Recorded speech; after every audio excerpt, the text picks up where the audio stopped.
નમસ્કાર, ન્યૂઝ બુલેટિનમાં આપનું સ્વાગત છે। હું છું પંકજ શર્મા। શરૂઆત એક મહત્વપૂર્ણ ખબરથી। સાબરકાંઠાથી આવી રહ્યા છે સમાચાર। સાબરકાંઠામાં ધસમસતા પાણીના પ્રવાહમાં એક કપલ ફસાઈ ગયું। ઈડરના વડિયાવીર ગામનો આ બનાવ છે। ભૂતિયા ગામની નદીમાં કારમાં એક કપલ ફસાઈ ગયું હતું। કાર પાણીમાં ગરકાવ થતા આ કપલ ફસાવા લાગ્યું હતું। ફાયરની ટીમે કપલનું રેસ્ક્યુ ઓપરેશન હાથ ધર્યું હતું। તસવીરો આવી રહી છે ભૂતિયા ગામથી। ઈડરના વડિયાવીર ગામનો આ બનાવ, જ્યાં ભૂતિયા ગામમાં એક નદીમાં કાર ચાલક ફસાયા હતા। કારમાં એક કપલ હતું। આ કપલ ફસાઈ ગયું હતું। પાણીનો ધસમસતો વહેણ તમે જોઈ શકો છો અને આ કાર પાણીમાં ગરકાવ થતા કપલ ફસાઈ ગયું। ફાયરની ટીમે કપલનું રેસ્ક્યુ હાથ ધર્યું હતું।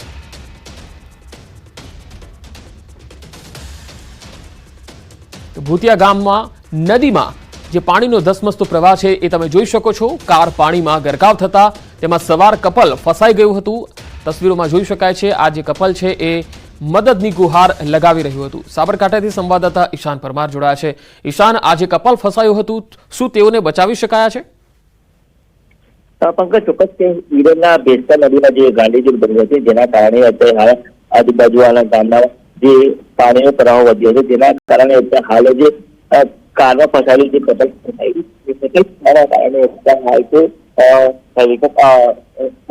મદદ કરવામાં છે અને જે અલગ અલગ ટીમો ત્યાં ઘટનાસ્થળે પહોંચી છે। ખાસ કરીને જે કપલ કારમાં ફસાઈ છે તેમને બહાર કાઢવાના પ્રયાસો હાથ ધરવામાં આવ્યા છે અને જેના કારણે જો કોઈ અનિચ્છનીય બનાવ ન બને તે માટે હેલિકોપ્ટરની મદદ પણ લેવામાં આવી રહી છે।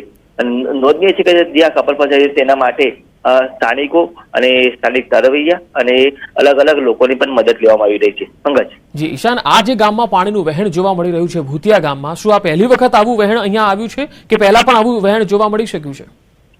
પંકજ, ચોક્કસ કે ઉપરવાસમાં જે વરસાદની આગાહી હતી ને વરસાદના પ્રમાણે જો ઉપરવાસમાં રાજસ્થાન અન્ય ગ્રામ્ય વિસ્તારમાં જે વરસાદી માહોલ છવાયો હતો, જેના કારણે નદીનું વહેણ ધીરે ધીરે વધી ગયું છે, જેના કારણે કપલ અચાનક જ આ પાણીના પ્રવાહમાં ફસાયું હતું અને હાલ ફાયર બ્રિગેડની ટીમ અને અન્ય પણ ટીમો ત્યાં પહોંચી છે। કપલે સહી સલામત બહાર નીકળવાના પ્રયાસો હાલ તો હાથ ધરવામાં, તંત્ર પણ ત્યાં પહોંચ્યું છે। તંત્ર દ્વારા પણ અલગ અલગ પ્રયાસો કરી દે કપલને સહી સલામત બહાર નીકળવાના હાલ તો પ્રયાસો હાથ ધરાઈ રહ્યા છે। કપલ જી, અને ઈશાન, સાબરકાંઠા જિલ્લામાં ક્યાંય હાલ વરસાદની શું સ્થિતિ છે? પંકજ, ચોક્કસ કે સાબરકાંઠા જિલ્લામાં ગત રાત્રિથી વરસાદે વિરામ લીધો હતો, પરંતુ નોંધનીય છે કે જે ઉપરવાસમાં વરસાદના વધુ કારણે ધીરે ધીરે નદીઓમાં જે પાણીનો પ્રવાહ છે ધીરે ધીરે વધી રહ્યો છે। તેના કારણે જે નાની મોટી નદી અથવા નાળા એમાં પાણીનો પ્રવાહ વધ્યો છે, જેના કારણે આજે નદીમાં પાણી આવ્યું હતું। પરંતુ અત્યારે હાલ તો છે જિલ્લામાં તમામ જગ્યાએ વરસાદ હાલ પૂરતો કોઈ જિલ્લામાં 5 mm 1 mm સુધી પણ વરસાદ નોંધાયો નથી, પરંતુ જે ઉપરવાસમાં જે વરસાદ વધ્યો હતો તેના કારણે જે નદી નાળા છલકાયા છે એના કારણે નદીમાં પાણીનો પ્રવાહ વધ્યો હતો। જી ઈશાન, આ જે કપલ છે એ શું ત્યાંના સ્થાનિક વ્યક્તિ છે કે બહારના વ્યક્તિ છે? ફક્ત હાલ પૂરતી તો હજી સુધી કોઈ માહિતી મળી નથી, કારણ કે જે કપલ અંદર પાણીમાં ફસાયેલું છે હજી એમની ગાડી પણ અંદર સંપૂર્ણપણે ડૂબેલી છે એટલે ગાડીના નંબર પરથી પણ ખબર પડતી નથી કે ક્યાંનું કપલ છે અને જ્યારે એમના જો સંપર્ક થશે જ્યારે બહાર નીકળવામાં છે ત્યાંથી ખબર પડશે કે કપલ કયા ગામનું હતું ને કઈ રીતે આ ગાડીમાં નદીમાં પ્રવાહમાં ડૂબ્યું હતું। પરંતુ હાલ તંત્ર દ્વારા આ તમામની આ બંને કપલની બચાવ કામગીરી હાથ ધરવામાં આવી છે। જી ઈશાન, આભાર માહિતી આપવા માટે। તો સાબરકાંઠાના ઈડરના વડિયાવીર ગામનો આ બનાવ તસવીરોમાં જોઈ શકાય છે કે પાણીનો ધસમસતું વહેણ પસાર થઈ રહ્યો છે ને તેમાંથી એક કાર ચાલક જે અહીંયાથી પસાર થઈ રહ્યો હતો તે ફસાઈ ગયો। આ કારમાં એક કપલ હતું જે ફસાઈ ગયું હતું ને ફસાયા બાદ તમે જોઈ શકો છો કે બંને જણા બહાર મદદની ગુહાર લગાવતા જોવા મળી રહ્યા છે। ચારે તરફ પાણી જ પાણી છે। અરવલ્લી જિલ્લામાં ધોધમાર વરસાદના અહેવાલ। ભિલોડામાં 2 કલાકમાં 2 ઇંચ વરસાદ ખાબક્યો। ઇન્દ્રાસી નદીમાં નવા નીર આવ્યા, જેના પગલે નદી 2 કાંઠે વહેતી થઈ છે। 2 દિવસના વિરામ બાદ ફરી એકવાર હવે ધોધમાર વરસાદનો રાઉન્ડ શરૂ થયો છે।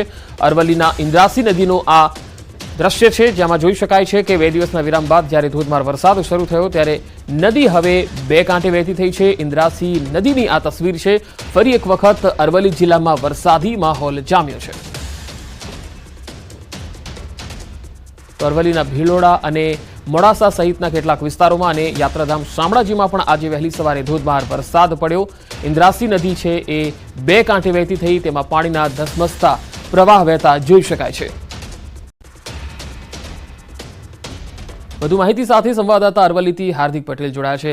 હાર્દિક, ઇન્દ્રાસી નદી બે કાંઠે વહેતી થઈ છે. શું આ નદીના કારણે અથવા તો તેના પ્રવાહના કારણે કોઈ રસ્તાઓ અથવા કોઈ માર્ગ પણ અવરોધાયા છે? પંકજ, ચોક્કસથી જે પ્રકારે અરવલ્લી જિલ્લાના ભિલોડા તાલુકામાં સૌથી વધુ વરસાદ જોવા મળ્યો છે. 10 થી 12 વાગ્યા દરમિયાન 2 કલાકમાં 2 ઇંચ વરસાદ વરસી ચૂક્યો છે, જેના કારણે ઉપરવાસમાંથી પાણી આવ્યું છે અને ઇન્દ્રાસી નદી બે કાંઠે થઈ છે. ઇન્દ્રાસી નદી બે કાંઠે થવાના કારણે જે કોઝવી છે તે કોઝવે ઉપર પાણી ફરી વળ્યા છે અને ખાસ કરીને 2 દિવસના વિરામ બાદ વરસાદ વરસ્યો છે. નદી કિનારાના જે લોકો છે તેમને સતર્ક કરી દેવામાં આવે છે. જે વહીવટતંત્ર છે, તલાટીઓ છે, તેના દ્વારા જે સ્થાનિક નદી કિનારા ગામડાઓ છે તે લોકોને સાવચેત કરવામાં આવે છે કે નદી કિનારે ન જવા માટે. કારણ કે જે પ્રકારે બાયડ તાલુકામાં વાત્રકમાં એક યુવક પણ ડૂબ્યો છે નદી કિનારે જવાના કારણે, એટલે આ પ્રકારનું જોખમ લોકો ન લે તેવો પ્રયાસ તંત્ર કરી રહ્યું છે. પંકજ. જી હાર્દિક, આભાર માહિતી આપવા માટે.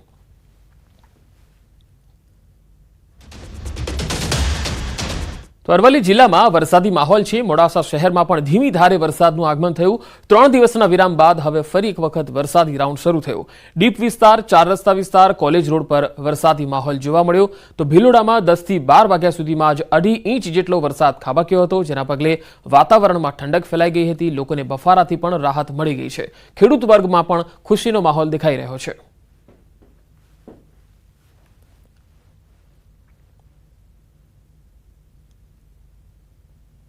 તો અરવલ્લી જિલ્લાના બાયડ તાલુકામાં પણ ધોધમાર વરસાદના અહેવાલ આવી રહ્યા છે. આકોડિયાનો એક યુવક અહીંયા ડૂબ્યો હતો. પશુ ચરાવવા ગયેલ યુવક વાત્રક નદીમાં ડૂબ્યો હોવાના અહેવાલ આવ્યા છે. પ્રહલાદસિંહ નામનો આ જે વ્યક્તિ છે જેની શોધખોળ હાલ ચાલી રહી છે. યુવક 24 કલાકથી અહીંયા તેની શોધખોળ ચાલી રહી છે, પરંતુ હજુ સુધી તેની કોઈ ભાળ મળી નથી. આ તપાસ માટે એનડીઆરએફની ટીમ પણ પહોંચી છે અને મોડાસા પાલિકાની ફાયર વિભાગની પણ મદદ લેવામાં આવી રહી છે. તલાટી અને પોલીસની ટીમ પણ વહીવટી તંત્ર સાથે અહીંયા ઘટના સ્થળે પહોંચેલી છે. હાલ આ યુવકની શોધખોળ ચાલી રહી છે. હજુ સુધી કોઈ ભાળ મળી નથી. 24 કલાક જેટલો સમય થઈ ગયો છે. પ્રહલાદસિંહ નામનો જે વ્યક્તિ છે જે પશુ ચરાવવા ગયો હતો તે વાત્રક નદીમાં ડૂબ્યો હોવાના અહેવાલ છે.